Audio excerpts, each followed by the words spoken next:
السلام علیکم ورحمۃ اللہ وبرکاتہ۔ ہمارے فیس بک اور یوٹیوب چینل پر خوش آمدید۔ ناظرین، آج ہم آپ کو ماہ رجب کی فضیلت بیان کرنے والے ہیں۔ ناظرین، ماہ رجب میں کیا کرنا چاہیے اس کے متعلق آپ کو عرض کرتے ہیں، اور ماہ رجب کی فضیلت کے متعلق آپ کو ایک روایت بھی سناتے ہیں۔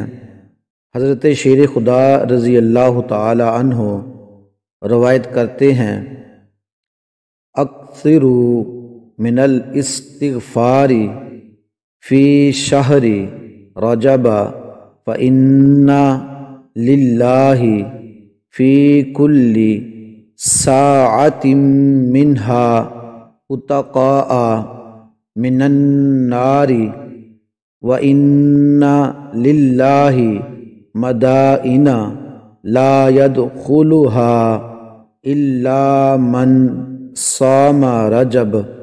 رجب کے مہینے میں کثرت سے استغفار کرو، اس لیے کہ بلا شبہ اس ماہ کے ہر لمحے اللہ جل جلالہ بہت سے بندوں کو جہنم سے آزاد فرماتا ہے، اور یقیناً اللہ جل جلالہ نے جنت میں ایسے شہر آباد کیے ہیں جن میں رجب میں روزے رکھنے والے ہی داخل ہوں گے۔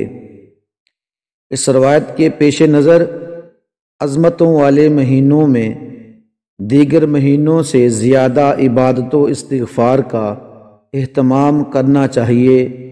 صوفیہ کرام نے فرمایا، رجب بیج بونے کا مہینہ ہے، شعبان پانی دینے کا مہینہ ہے، اور رمضان فصل کاٹنے کا مہینہ ہے۔ بندہ جو بوئے وہی کاٹے گا، اور جیسا عمل کرے ویسا ہی بدلہ ملے گا۔ ناظرین، ہمارے اس چینل فیصل جی آفیشیل کو سبسکرائب کریں، لائک کریں، شیئر کریں، اور کمنٹ میں اپنے قیمتی خیالات کا اظہار کریں۔ ہماری ویڈیو دیکھنے کا شکریہ، جزاک اللہ۔